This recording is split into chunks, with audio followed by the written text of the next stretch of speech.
Bonjour à tous. L'interface que vous voyez sous l'écran est celle de Continuity, votre nouvelle interface de gestion pour vos appliances. Comme vous pouvez le voir, cette nouvelle interface centralise l'ensemble des applications qui seront embarquées dans l'appliance Continuity. Les différentes tuiles vont vous permettre de suivre les opérations. Pour l'instant, aucune information n'est visible car j'accède à l'environnement pour la première fois. Pour accéder aux solutions embarquées, il suffit de cliquer sur l'onglet Solutions et nous allons lancer la solution de sauvegarde M365. Nous allons nous authentifier auprès de la solution de sauvegarde et nous aurons accès au tableau de bord de gestion de cette solution. Nous pouvons désormais cliquer sur l'onglet Agents et visualiser les agents disponibles. Nous pouvons éditer l'agent et lancer la configuration automatique afin de créer la connexion auprès du serveur Microsoft. C'est une procédure très simple en deux étapes.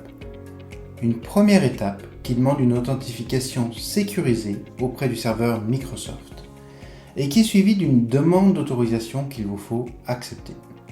Une fois cette étape finalisée, on va pouvoir enregistrer cette configuration sur notre application. Par défaut, l'agent est configuré pour sauvegarder tout l'environnement Microsoft 365. Vous avez la possibilité de le restreindre à certains objets en configurant une sélection de sauvegarde. On a la possibilité de venir choisir les utilisateurs à sauvegarder avec tout le contenu Exchange et OneDrive, ainsi que les sites SharePoint et les sites Teams. Dans mon exemple, j'ai sélectionné un utilisateur et un site SharePoint. Nous pouvons désormais sauvegarder nos modifications et lancer une sauvegarde avec notre agent M365. Nous allons cliquer sur l'onglet Travaux afin de suivre la progression de la sauvegarde. Une fois toutes les étapes de la sauvegarde finalisées, nous sommes capables de restaurer l'information. Les données sont sauvegardées sur notre appliance sécurisée. Allons voir maintenant côté utilisateur final ce que ça peut donner. Me voilà connecté à l'interface Microsoft 365. Prenons en exemple le scénario d'un utilisateur qui supprime un ou plusieurs emails et dépasse la période de rétention standard de Microsoft.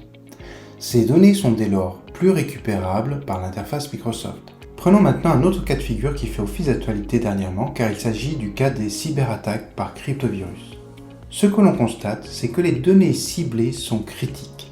Comme dans mon exemple, on va retrouver des données comptables ou métiers, en l'occurrence ici, des dossiers de patients. Les cyberattaques interviennent sur de longues périodes afin de crypter l'ensemble des données sur le système de fichiers ainsi que les données qui ont été sauvegardées par les logiciels de sauvegarde. Le cryptovirus rend les données inexploitables, comme on peut le constater sur mon exemple. La seule solution reste la mise en œuvre de bonnes pratiques pour la protection de ces sauvegardes afin de restaurer ces données. Pour nos deux scénarios qui traitent d'une part de la suppression accidentelle et d'autre part d'une attaque par cryptovirus, nous allons pouvoir voir comment notre solution de sauvegarde des données M365 permet la restauration des données. Dans le premier scénario, nous souhaitons restaurer un email. Pour ce faire, on sélectionne Exchange Online et nous allons à l'étape suivante qui nous présente les utilisateurs que nous souhaitons restaurer. On sélectionne ce dernier et on peut maintenant choisir de restaurer toutes les données ou d'aller sélectionner le répertoire ou les mails à restaurer en naviguant dans l'arborescence. Nous avons pu retrouver le mail critique malencontreusement supprimé par notre utilisateur et nous allons pouvoir le sélectionner et passer à l'étape suivante. Pour la restauration, plusieurs choix s'offrent à nous, mais nous décidons de le restaurer à l'emplacement d'origine. La restauration est maintenant en cours. Revenons maintenant près de l'utilisateur. Ce dernier devrait retrouver son email d'ici quelques secondes. Son email a été restauré avec le contenu d'origine ainsi que les pièces jointes. Dans notre exemple, notre utilisateur va pouvoir maintenant assurer la présentation du webinaire grâce au PowerPoint qui était en pièce jointe de l'email initialement supprimé. Nous allons maintenant revenir au deuxième scénario et montrer comment nous allons pouvoir restaurer l'ensemble des données critiques métiers qui avaient été chiffrées par le cryptovirus sur le serveur SharePoint. Nous allons nous rediriger vers l'interface de restauration de la solution et nous allons sélectionner l'option de restauration des données SharePoint Online. Dans l'étape suivante, on sélectionne le ou les sites que l'on souhaite restaurer. On va pouvoir ensuite choisir de restaurer l'ensemble des sites sélectionnés ou seulement certaines données et on va ainsi pouvoir naviguer dans l'arborescence pour choisir les données que l'on souhaite restaurer. On pourra choisir de le restaurer sur un serveur de notre choix ou sur l'emplacement d'origine si l'attaque par cryptovirus a été neutralisée. Encore une fois, la restauration des données est en cours et côté utilisateur, les données apparaîtront rapidement dans l'interface SharePoint Online du site impacté. L'utilisateur va pouvoir à nouveau naviguer à travers les données critiques qui avaient été chiffrées lors de l'attaque ransomware et remettre son activité en route sans avoir à s'acquitter de la rançon. Nous pouvons maintenant revenir sur notre interface de gestion Continuity afin d'observer le suivi de nos actions à travers le tableau de bord Continuity. Les différents graphes nous permettent un suivi d'activité des sauvegardes. On peut suivre les tâches de sauvegarde sur une période de temps déterminée.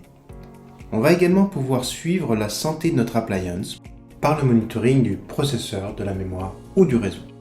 On dispose également d'indicateurs sur le volume système, le volume de données, ainsi que sur le stockage disque au niveau de l'appliance. Nous allons également pouvoir suivre les notifications remontées par l'application de sauvegarde M365.